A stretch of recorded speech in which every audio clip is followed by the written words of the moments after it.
number of different recordings, and you will have to answer questions on what you hear. There will be time for you to read the instructions and questions, and you will have a chance to check your work. All the recordings will be played once only. The test is in 4 sections. At the end of the test, you will be given 10 minutes to transfer your answers to an answer sheet. Now turn to Section 1. Section 1. You will hear a telephone conversation between a student and an employee at a university sports facility. First, you have some time to look at questions 1 to 5.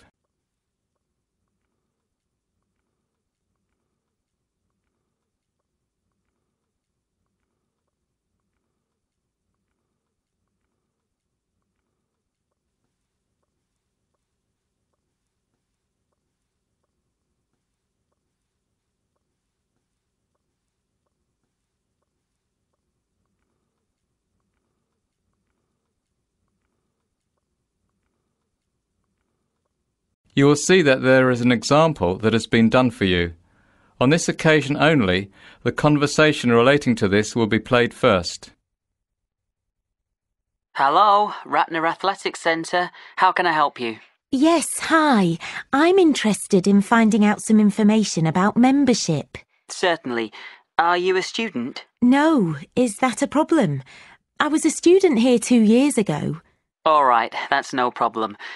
Current students get membership for no charge, but recreational memberships are also available for purchase for university faculty, staff, alumni and retirees, as well as their spouses and children. The answer is no charge, so this has been filled in for you. Now we shall begin.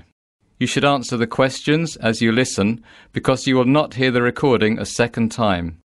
Listen carefully and answer questions 1 to 5. Hello, Ratner Athletics Centre. How can I help you? Yes, hi. I'm interested in finding out some information about membership. Certainly. Are you a student? No, is that a problem? I was a student here 2 years ago. All right, that's no problem.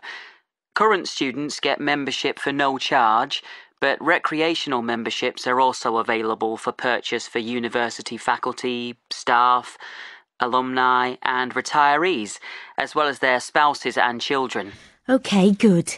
How much does it cost? For an alumnus, that's £240 annually, or £100 for a month.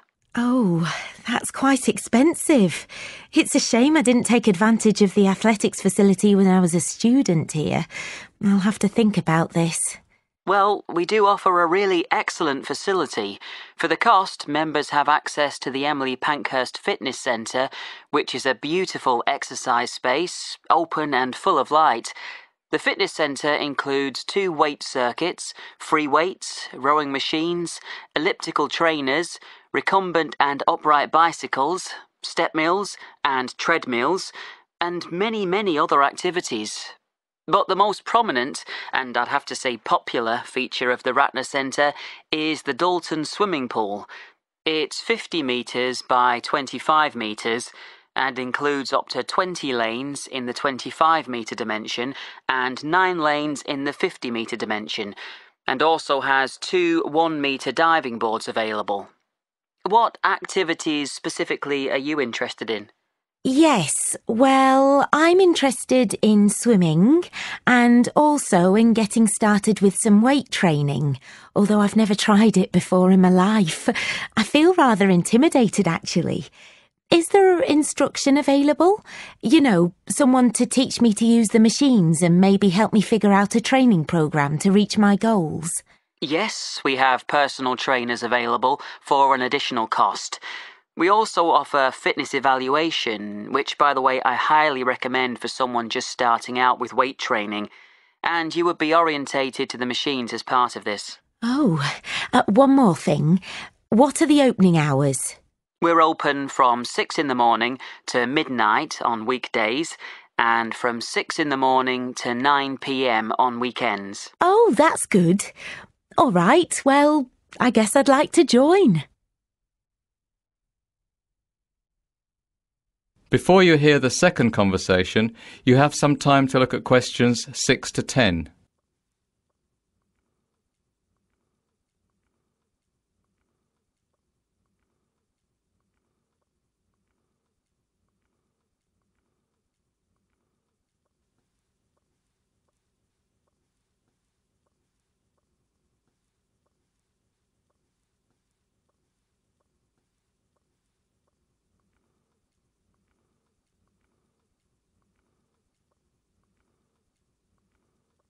Now listen and answer questions 6 to 10. Very well. Can I have your name, please? That's Shannon Fleet. SHANNON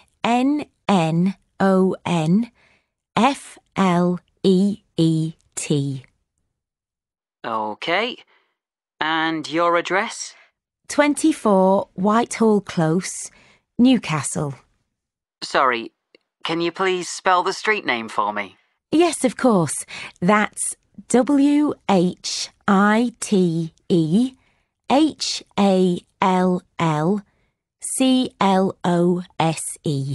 Got it. And your postcode? NE01EN. N as in night and E as in England? Yes, that's correct. Uh-huh. I'll need a phone number. OK, it's 9765 484 493.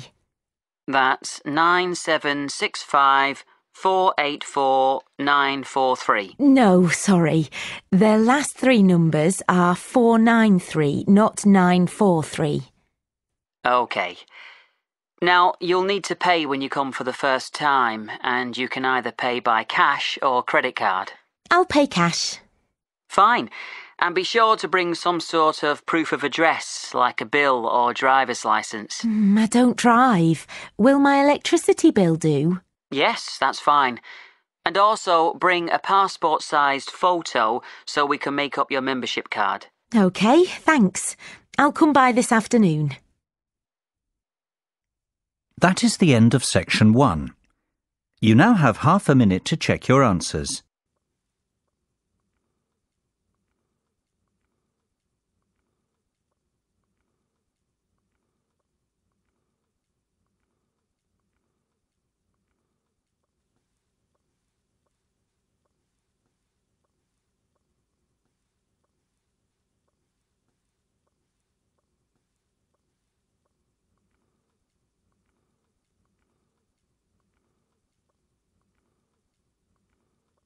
Now turn to section 2. Section 2. You will now hear a speaker talking to a group of students planning to study in South America next year. First, you have some time to look at questions 11 to 15.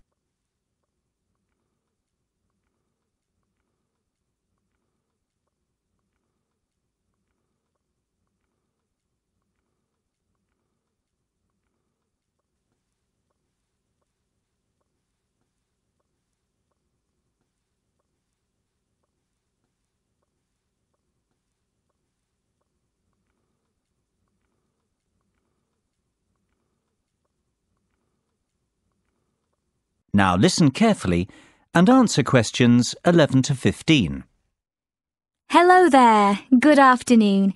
Thank you for finding the time in your busy schedules to come to the International Student Office's first orientation meeting for students going abroad to South America next autumn. By the way, if you haven't already signed next to your name on our attendance lists, they're located on the table at the entrance of the auditorium. Be sure to do it on your way out. Remember, this orientation meeting is obligatory, so you need to make sure we know that you're here. All right, to begin, we're going to be talking about health, and specifically the procedures that you have to go through in order to get your student visas for your host country. For all of you, this will entail gathering a folder of health information, such as vaccination records and proof from your doctors that you're not suffering from any serious contagious diseases.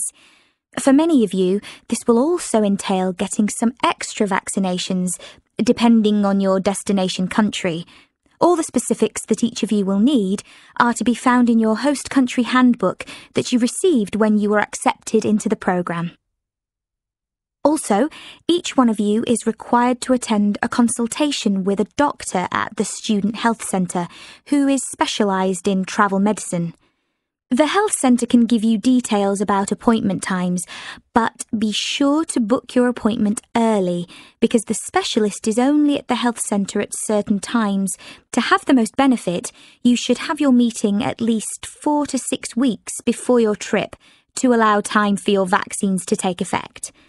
Now, at this consultation, you will be given all the latest information about what vaccines you'll need and any other health considerations you need to be aware of.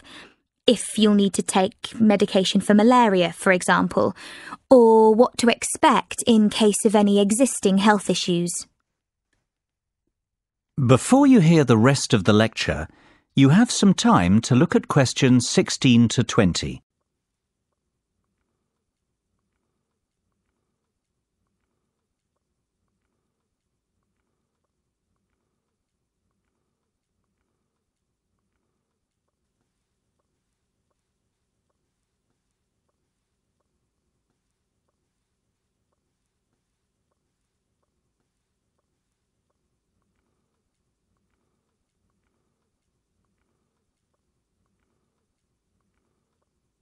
Now listen carefully and answer questions 16 to 20. Now, I want to talk in a bit more detail about some important health issues that many of you will face. First of all, I want to say a few things about malaria, which will apply to most of you with South American destinations. In most South American countries, malaria is present in some areas, but not in others. In Brazil, for example, the Amazon basin is a high-risk area, while the coastal cities, such as Rio de Janeiro and Sao Paulo, have a very low risk of malaria. So, if you will be studying in Sao Paulo, you will not need to take medication for malaria. However, if you are studying in Sao Paulo and doing fieldwork somewhere in the Amazon basin, then you will need medication. Likewise, if you plan to travel into rural regions, then you will need medication. You should be realistic about what your plans are, and if you decide not to take malaria medication, keep informed and don't travel to a high-risk area. We've had 2 instances of students returning with malaria in the last 5 years, and both cases had to do with spontaneous travel after their studies to areas with a high risk of malaria. Of course, there are quite a few other insect-borne illnesses that can be caught, so it's essential to avoid being bitten as much as possible, even if you are taking malaria medication. To prevent insect bites, you should wear long-sleeved shirts and long trousers whenever possible, and use an insect repellent on any bare skin. You should also bring a flying insect spray to help clear rooms of mosquitoes. The product should contain a pyrethroid insecticide. Bed nets treated with permethrin, if you will not be sleeping in an air-conditioned or well-screened room, are also a very good idea. Although it's not always possible, it's best to remain indoors in a screened or air-conditioned area during the peak biting periods of dusk and dawn.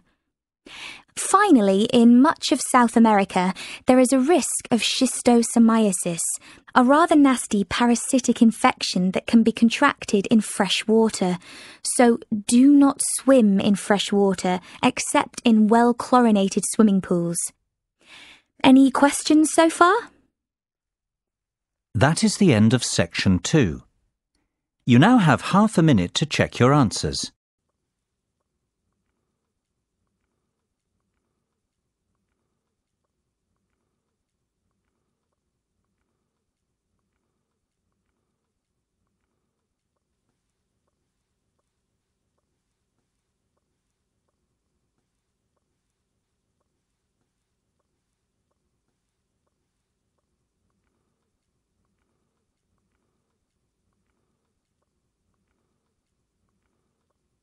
Now turn to Section 3.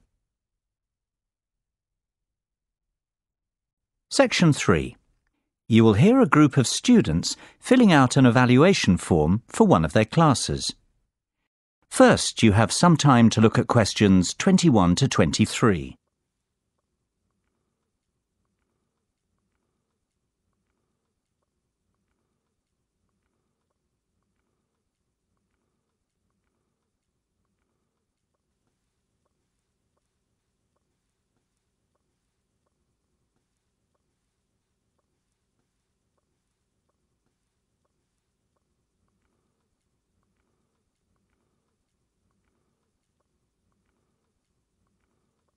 Now listen carefully and answer questions 21 to 23.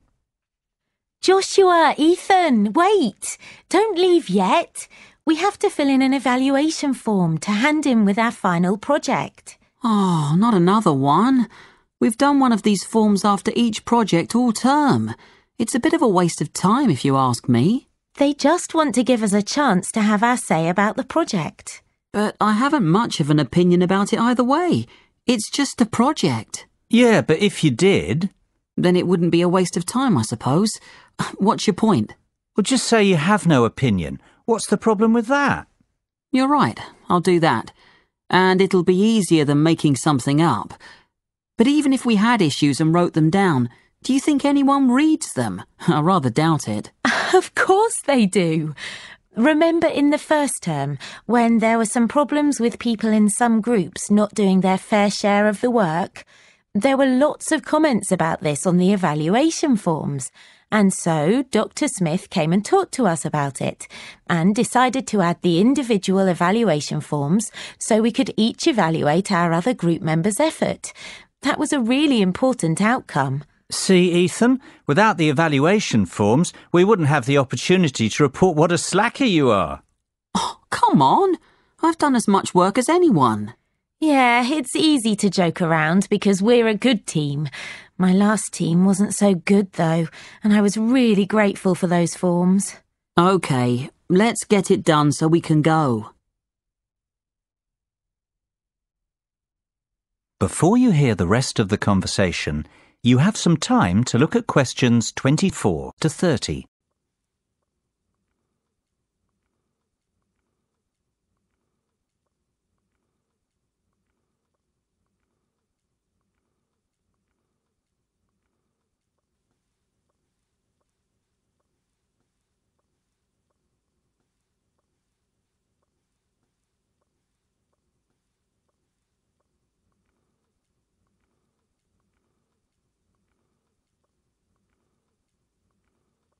Now listen and answer questions 24 to 30. OK, first we have to rate the project from 1 to 5 and comment on any good or bad points. We do this part together. Yeah. What do you think? 4? Yeah, why not? Why 4 and not 5? I don't really think there was much wrong with it. It was a good project. The tasks were well thought out.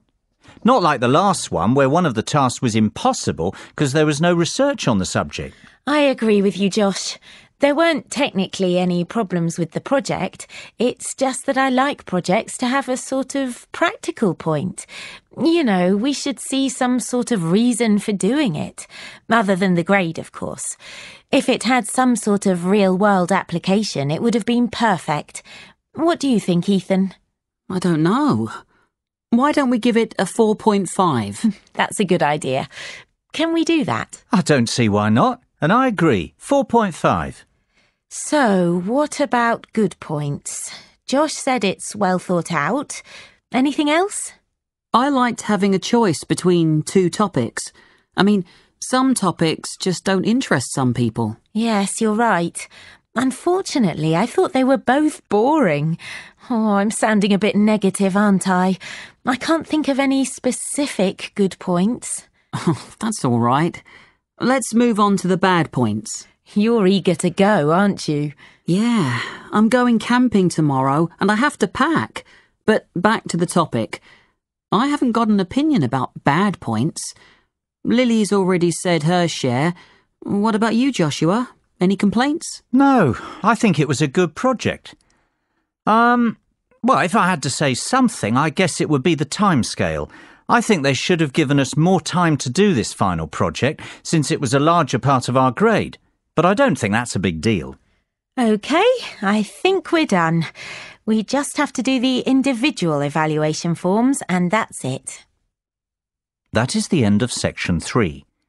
You now have half a minute to check your answers.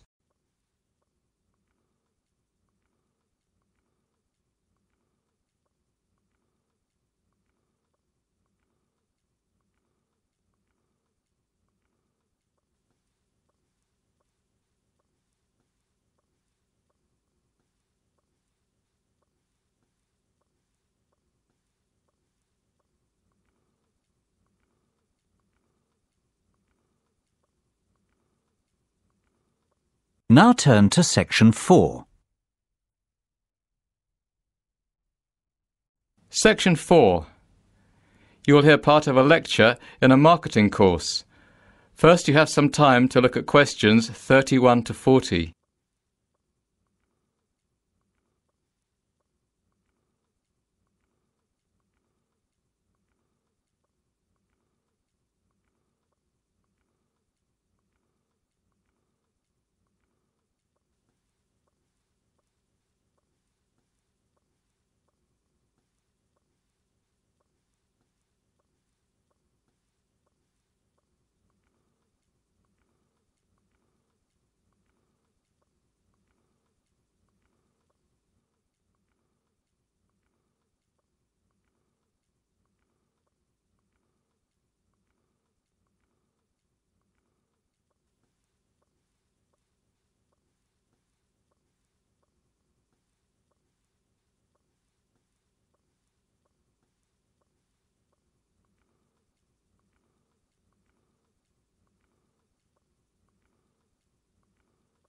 Now listen carefully and answer questions 31 to 40.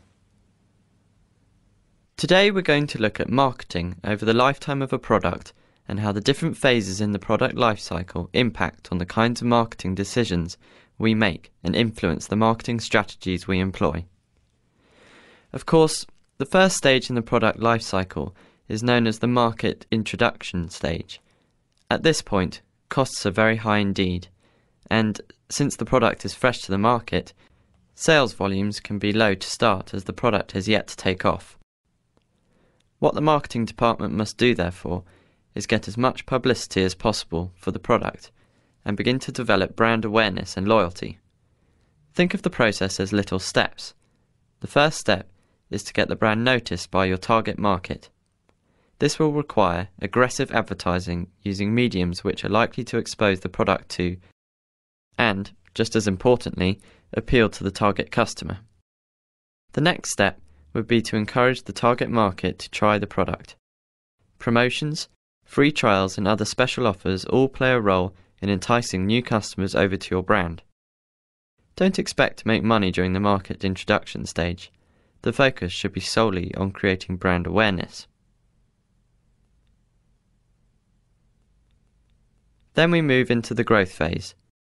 Now here, costs will reduce dramatically as sales rise and economies of scale in production begin to kick in.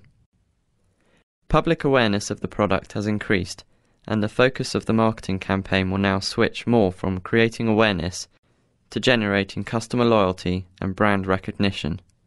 The first step for the marketing gurus is to find a way to reward return customers for their loyalty. In other words, provide them with an incentive to continue coming back.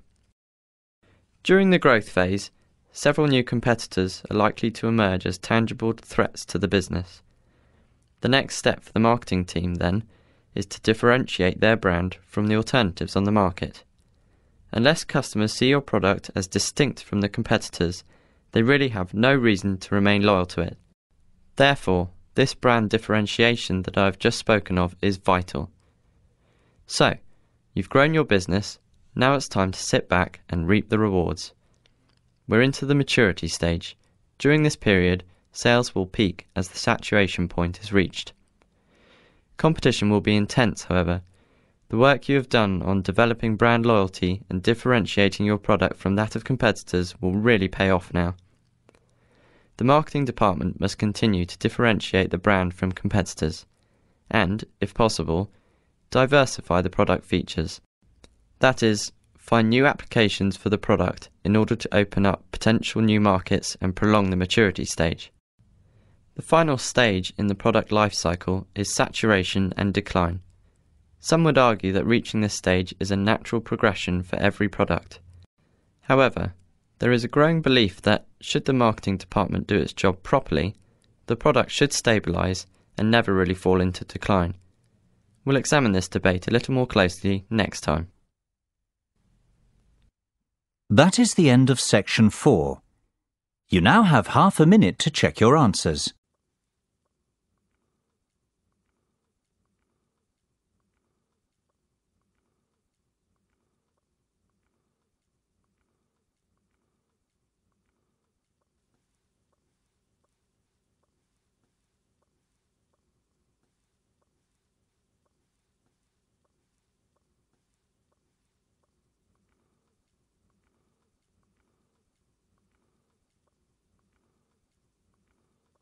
That is the end of the listening test.